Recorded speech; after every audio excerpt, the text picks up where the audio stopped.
김광덕 목사가 추천하는 영성도서 소개하는 시간입니다. 오늘 추천하여 소개하는 책은 의경이란 무엇인가 입니다.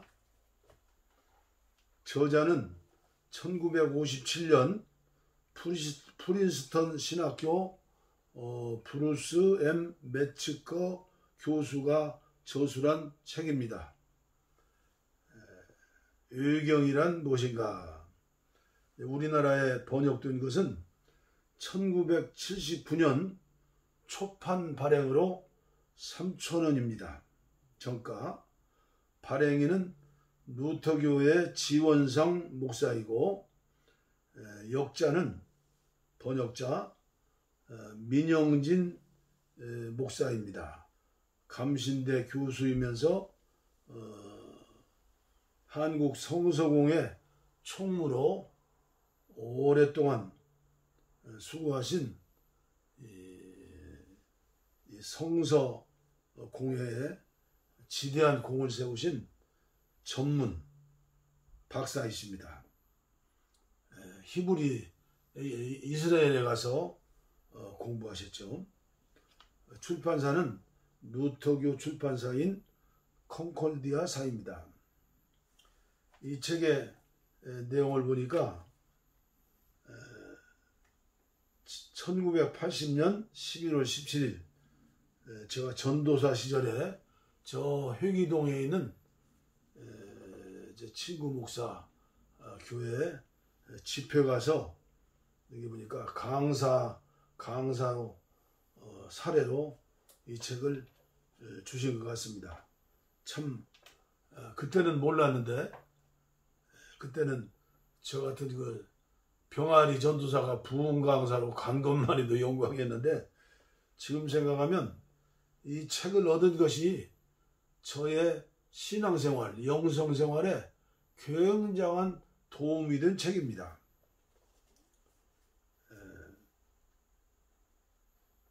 그러나 1980년도에 선물을 받았는데 의경 그때만 해도 순수한 그 어린 믿음이었죠. 감리교 권사하다가 신학교 들어가지고 교회 개척하고 78년도 10월 달에 개척했으니까 79, 8년이니까 새파란 전도사 시절.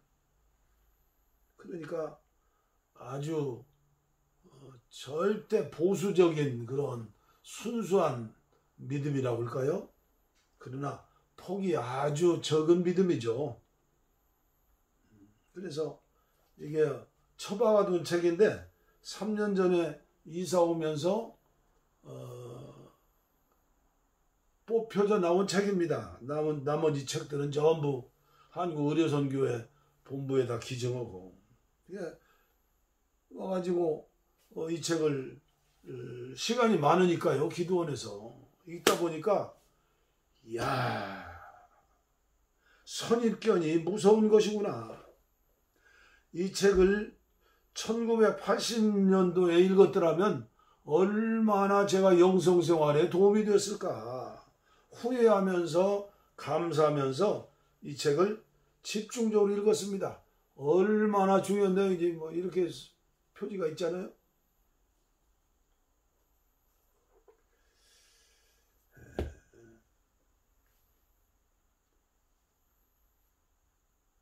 의경이란 무엇인가?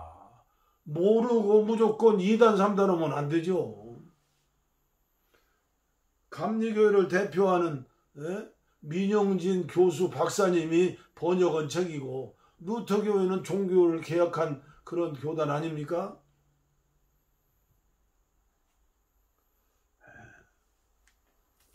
(1977년도에) 캐톨릭과 한국교회가 넓은 마음을 가지고 공동 번역했죠. 그리고 1996년까지 19년 동안에 118판, 118판을 발행했습니다. 저는 이 의경이란 무엇인가를 읽기 전에, 이 책을 읽기 전에도 이 성경책을 너무나 번역이 좋아요. 좀 어색하긴 하지만 뭐 누가 보고 뭐 누가 보고 뭐 누카르 뭐 마테오 뭐 그러니까 그러나 내용이 번역이 아주 잘 됐습니다. 그래서 이 책, 이 공동번역 성서를 옆에 놓고 가끔 의경 7권인가요? 이걸 읽으면서 야, 한국교회가 이 책을 읽으면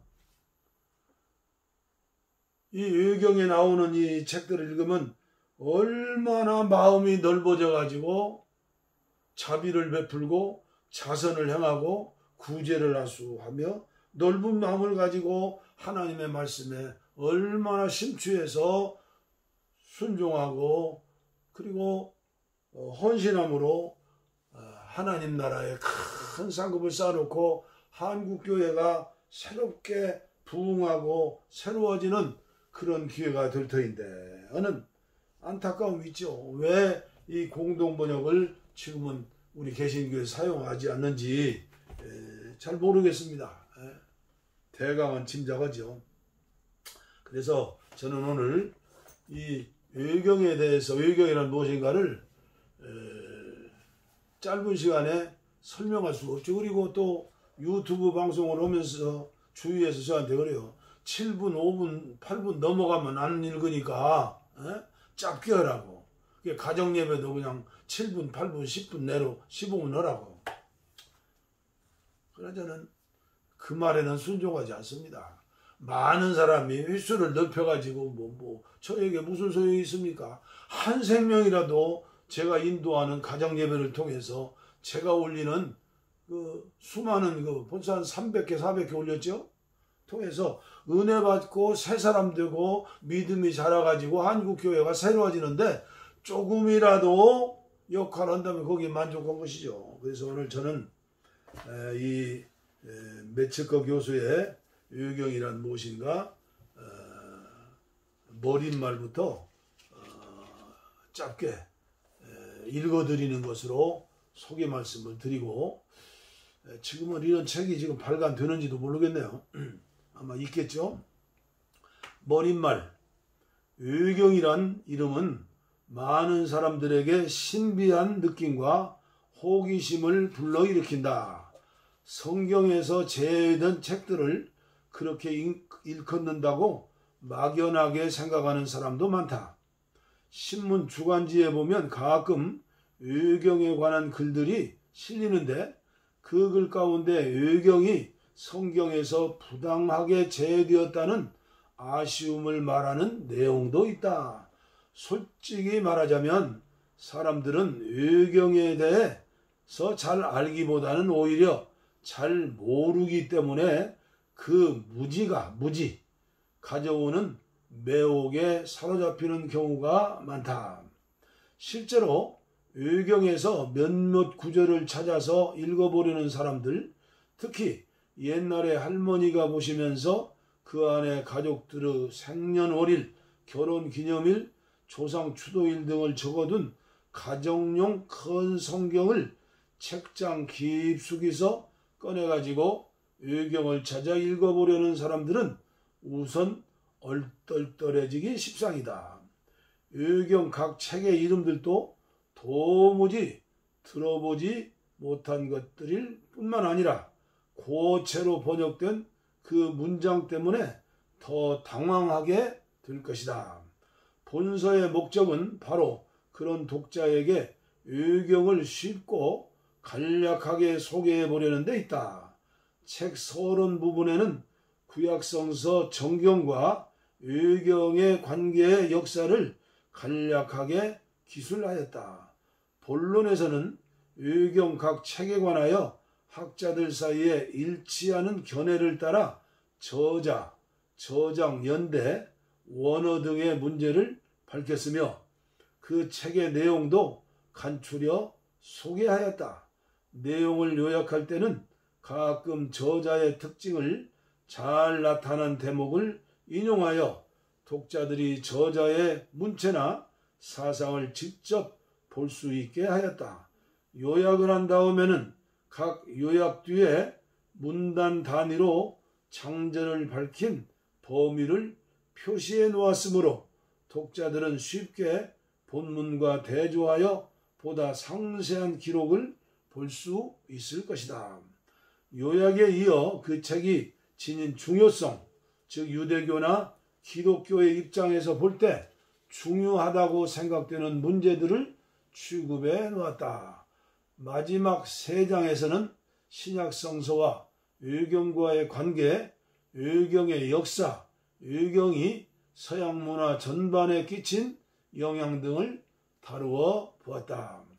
이 책을 쓰는 필자의 외경에 대한 입장을 처음부터 밝히는 것이 좋으리라고 생각된다. 필자는 외경을 성서의 한 부분이라고 보지는 않는다.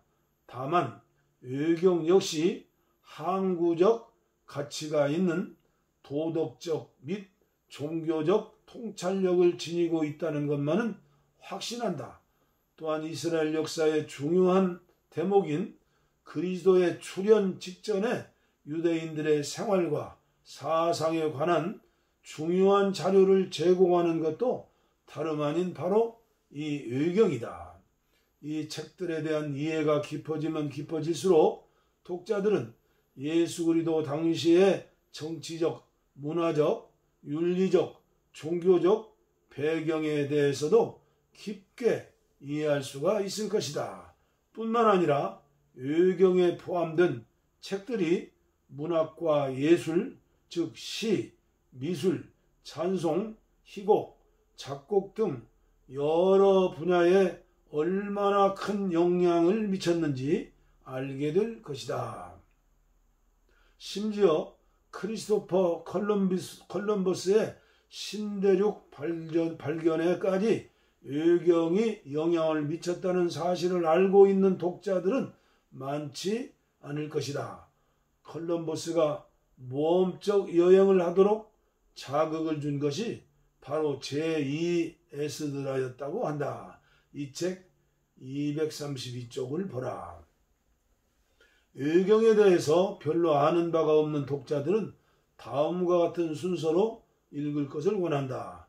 쓰여진 차례를 벗어나서 토비트, 유딧, 수산나, 지혜서, 집회서 등을 먼저 읽으라고 권하고 싶다.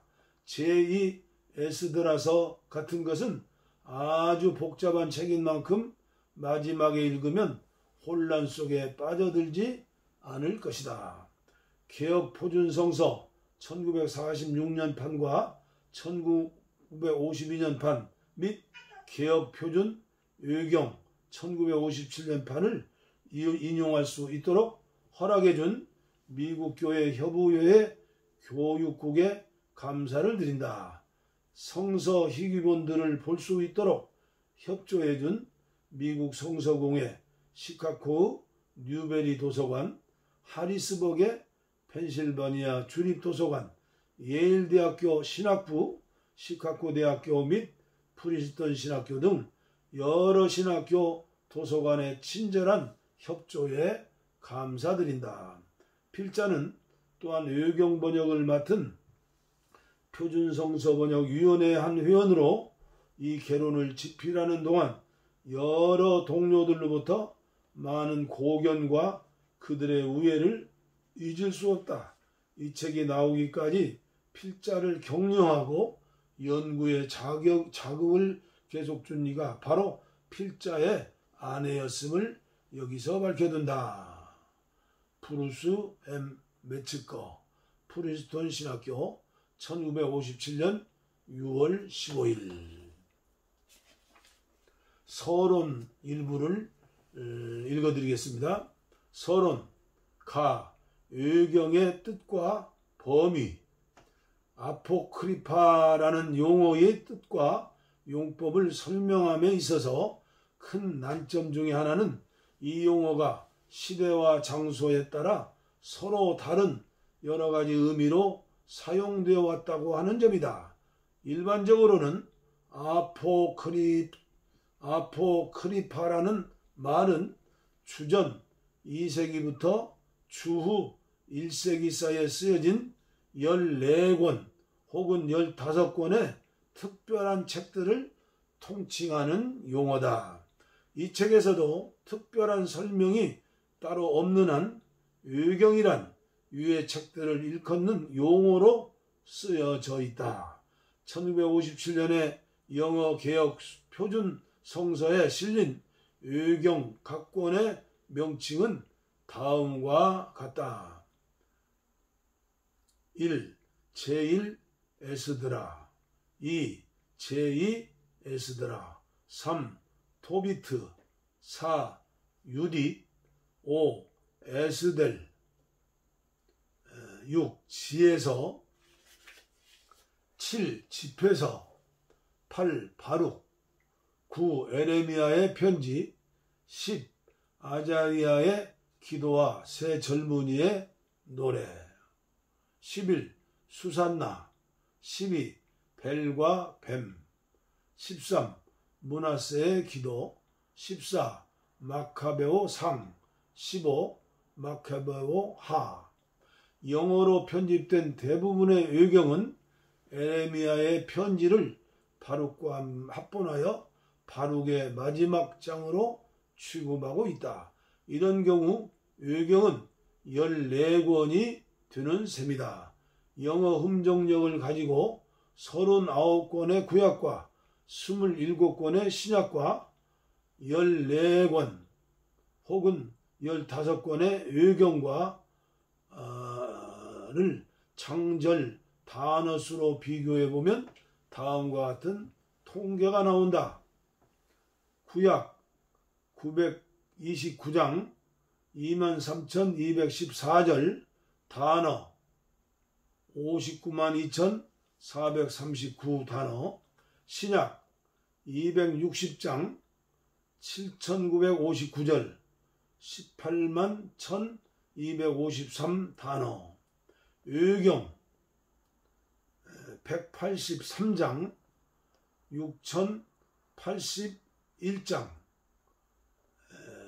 단어는 152,185 단어 외경에 포함된 책들은 역사적, 소설적, 설교적, 종교적 혹은 묵시적 형태 등 여러 가지 문학적 장르에 속한다.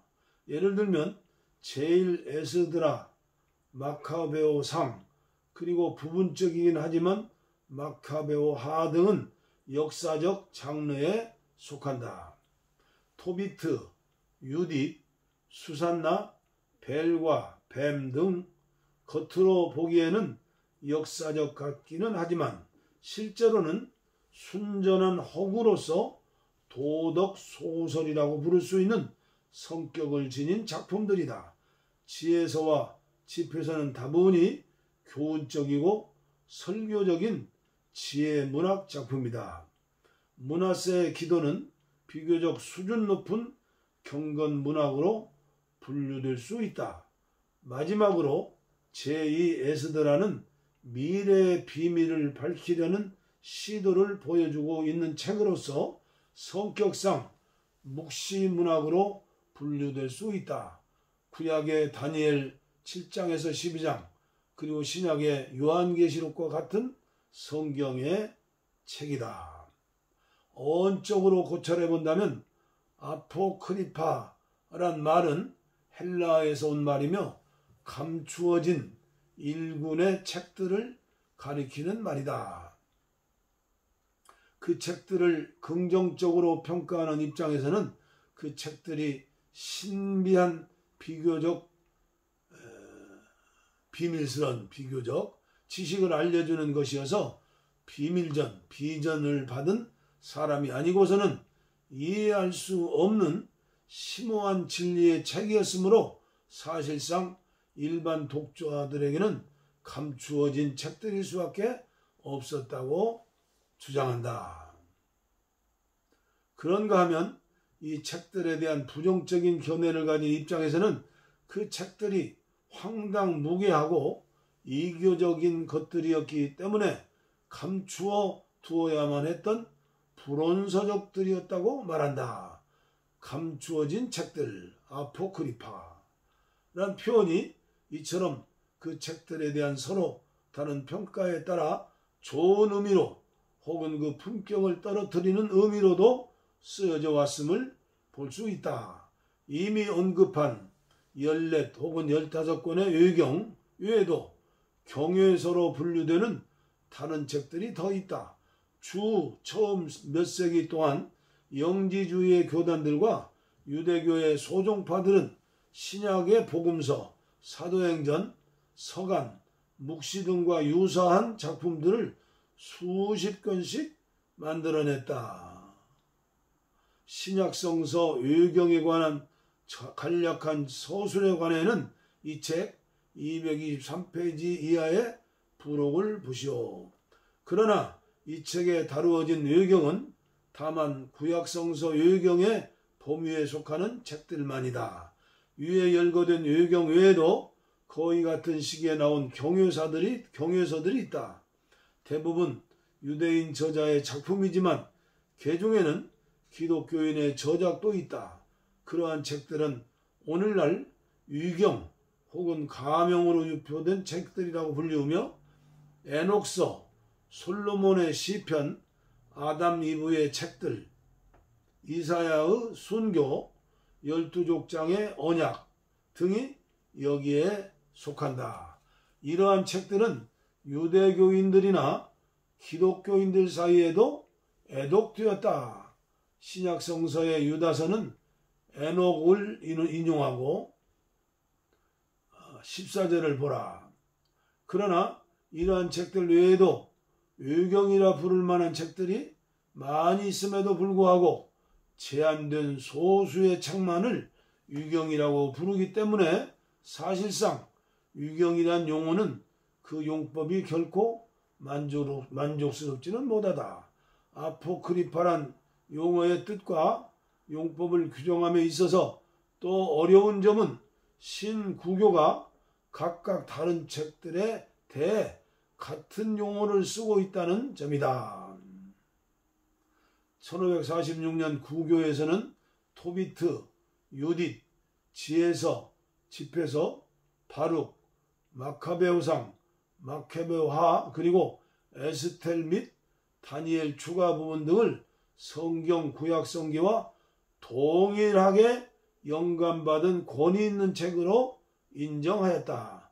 그렇게 되면서부터 구교학자들 중에서는 이 문제의 책들을 구약의 39권보다 늦게 정경이 되었다고 하여 제2정경이라고 부르기 시작했다. 먼저 정경이 된 39권은 제1정경 혹은 원정경이라고 부른다. 따라서 구교학자들은 신교가 외경이라고 부르는 책들을 제2정경이라 부르고 신교가 위경이라고 부르는 책들을 외경이라고 부른다. 이처럼 아포크리파란 용어의 정의와 용법과 그 범위 등은 역사적으로 늘 혼동되어 왔었고 그 난처함은 지금도 여전하여 이 용어를 읽는 독자들은 어리둥절케 하고 있는 것이 사실이다. 독자에 따라서 오늘의 성서에 포함된 책들 중 어느 하나가 정경의 일부였는지 아니었는지 묻는 것 자체에 대해 회의를 느끼는 독자도 있을 것이다. 그러나 구약과 신약의 66권의 책이 오늘의 정경이 되기까지는 오랜 역사적 기간과 함께 많은 우여곡절이 있었다는 점을 관가해서는 안 된다. 개별 책들마다 어떤 경로를 밟아 정경이 되었는지 그 전체적 면모를 재구성하기에는 우리에게 전해진 자료가 너무나 빈약하다. 더욱이 어떤 책의 경우에는 그것을 영감받은 정경으로 인정할 것인가 말 것인가에 대해 서로 상충되는 증언이 전해지고 있어서 우리를 더욱 난처하게 한다. 정경과 외경을 구별하는 기준은 언제나 그렇게 만족할 만한 것은 아니었다. 때로는 그러한 기준이 무모하게 함부로 적용된 예도 있었다. 그럼에도 불구하고 수세기 동안의 오랜 정선 과정을 거쳐 비록 논쟁의 여지가 맑게 씻겨지지는 않았다 해도 어느 정도의 일치를 보아 오늘의 정경이 이루어졌다.